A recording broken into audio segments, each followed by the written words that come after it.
Welcome to SouFLoTV again, everybody. It is your host with the most. Check this out, man. Let me lower this a little bit. Watch this. Today we're going to talk about Tupac Shakur. If you don't know who Tupac Shakur is, you might want to Google him real quick before you actually start listening to this or watching this interview, right?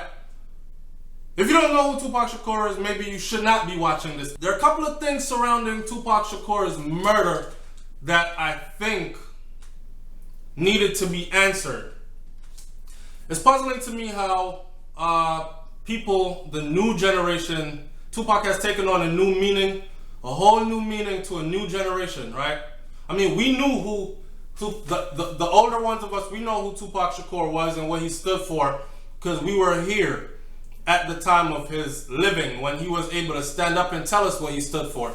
But it's crazy to see how this new generation, who you weren't raised with Tupac, but you hold so steadfastly to the image and the perpetuated beliefs of Tupac Shakur. Anyways, Tupac Shakur was murdered. We all know that. But there were certain things that I think need to be exposed. And I encourage you to like, comment, share, subscribe to the channel, SouFLoTV. In the comment section down below, what I want you to do, though, is I want you to leave your own theory of who you believe killed Tupac Shakur or had something, a heavy hand in him being murdered. And do you think that Tupac Shakur was not killed and actually is alive somewhere? All right, let me throw these facts out there first. So 18 years after the murder, and you can go look these things up that I'm about to tell you. 18 years after the murder of Tupac Shakur, comes out Chris Carroll. This sergeant, retired now, but he used to be a LVPD, Las Vegas Police Department sergeant that is now retired. 18 years after the murder of Tupac Shakur, Sergeant Chris Carroll comes out to say that he was the first person on duty on the scene of the murder or the shooting. Remember when the black BMW got shot up on Sunset Boulevard with Tupac Shakur and Suge Knight? That incident. So he rode up, he was riding a bicycle, he rode up on his bike and he opened the door, he said. And he opened the door and Tupac Shakur rolled out of the vehicle. He said to Tupac Shakur, "Who shot you? Do you know who shot you?" And he said Tupac's last words were, or Tupac said to him, "Fuck you." Once Tupac said "fuck you," he slipped into unconsciousness. And as we know, as the story goes, he never regained consciousness because he died 6 days later.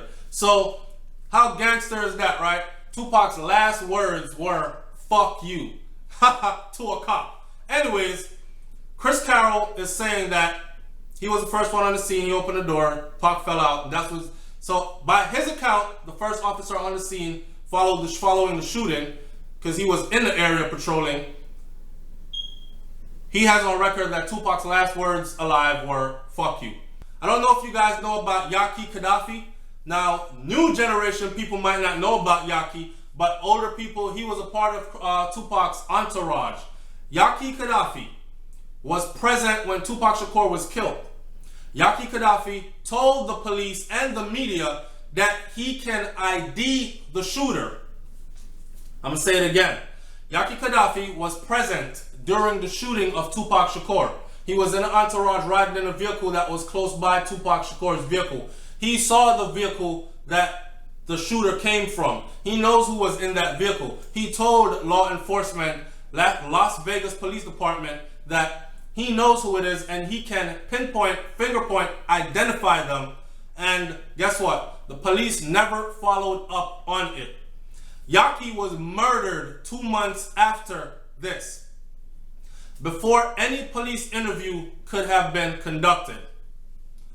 Orlando Anderson was never charged, even though he was accused of Tupac Shakur's murder, and he was shot to death in 1998. So in essence, nobody got in prison for the murder of Tupac Shakur. Even though the story gets deeper. Watch this. Tupac had recently fired his lawyer, David Kenner. Go look up David Kenner. Tupac had recently fired David Kenner, who David Kenner was responsible also for writing Tupac's death row agreement. So he was responsible for all the paperwork that got Tupac the deal with Suge Knight and Death Row Records, right? Tupac later on quickly found out that he was about $3 million short. His pockets were hurting, $3 million short, because Suge had robbed him. Suge and David Kenner were robbing him, and they had robbed them to the tune of $3 million so far. So Tupac Shakur decided he fired his lawyer, one, and he was going to leave Death Row, two. That was his second plan. Now, Pac found out he was robbed. He was about to leave Death Row, and ironically, 1 week after making that announcement that David Kenner is fired and his ultimate plan is to leave Death Row Records, he gets invited to a Mike Tyson fight, and Suge Knight insists that he rides not with his own entourage, he rides in the car with him. It was on that fateful night that Tupac Shakur was shot up and never gained consciousness or regained consciousness. Orlando Anderson was charged in the story. Here's another fact. Suge Knight was the grazing, because the story goes that Tupac Shakur got shot up, Suge Knight was there. Suge Knight saying, if I was going to get somebody killed, I wouldn't be in the same car with them while the person is shooting, because they might shoot, miss, and hit me and kill me instead. So why the hell would I do that? And that was his claim to innocence, really. Now, in that story, it was said that Suge Knight was grazed, like a bullet grazed his head. So people are like, man, I don't think he did it, because a bullet grazing my head, even if I wanted to kill somebody, I wouldn't risk a bullet grazing my head. It has come to the attention that that so-called grazing never happened, or was never checked out and verified by any medical personnel. No doctors, no nurses, no paramedics. This was just the story that was told. Chris Carroll, go look that name up. Chris Carroll, that cop. Okay, from then, let's talk about Greg Kading. Greg Kading is a former LAPD detective, okay? And Greg Kading got Keith Davis, which was a Crip gang member, a senior Crip gang member. He got Chris Davis to confess on tape that Puffy, yes, bad boy Puffy P. Diddy, Keith Davis confessed on tape that Puffy paid him $1 million to kill Tupac, and that his nephew, Orlando Anderson, was the trigger man.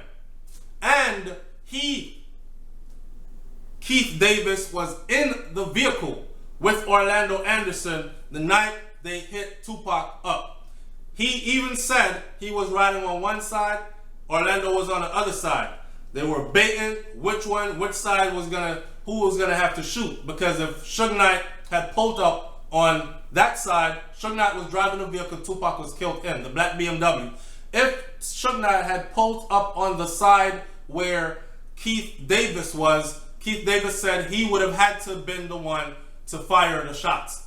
But they pulled up on Orlando's side, and Orlando let it rip and killed Tupac. This was his confession, and this was told by Detective Greg Kading. I'm giving you names so you can go Google names and see how deep this wormhole goes, okay? So, Keith Davis even said that he was in the car the night, and I just told you a story. If they had pulled up on one side, he would have had to do it. They pulled up on the other side, so his nephew had to do it, and his nephew did do it. He feared Suge would strike first. That was Puffy's reason for paying $1 million, ordering the execution of. He actually wanted Suge Knight to be executed, not Tupac Shakur. But throw Tupac in there because fuck him, he did hit him up and the shit was killing Bad Boy Records at the time, right? This was allegedly what Keith Davis said when they asked him what would be Puffy's motive for having Suge Knight or Tupac Shakur killed. He feared Suge Knight would have striked first. And if you know anything about the rivalry, the Death Row, Bad Boy record, East Coast, West Coast beef, it was epic. Epic big. Okay, so it's not far-fetched to see if this could have been true or any kind of truth to this story. So he was pissed that hit him up. And now, here's this. Icing on the cake. At Quad Recording Studio, Tupac Shakur was shot up in 1994, right? In 1994, Tupac Shakur said when he was shot up that he was pretty sure, he knows who shot him, and he was pretty sure that they had something to do with Puff Daddy. People said, nah, that's crazy. In 2011, Dexter Isaac, who is now serving a life sentence, told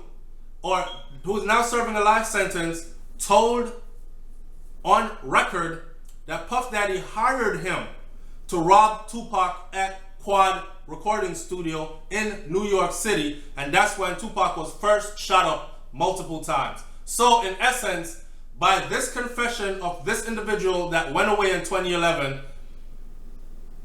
he is basically implicating Puff Daddy again and saying that P. Diddy ordered him or hired him to do that, and he did. Last but not least, there is something called the JDL, the Jewish Defense League, which is the Jewish Defense League, actually a terrorist group, or they're known to the FBI as a terrorist group, and there are records on these people, and there is written proof from them to Tupac Shakur or recordings that we are going to kill you. So there you have it, man.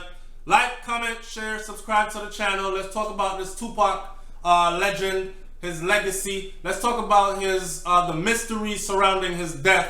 Let's talk about who you think did it, and let's talk about, do you think he's still alive? Did he fake his own death? Are you one of those people that believe that, or do you believe that he is actually really dead? And who do you think did it? It's SouFLoTV. I'm up out of here. I hope you subscribe to the channel. Peace.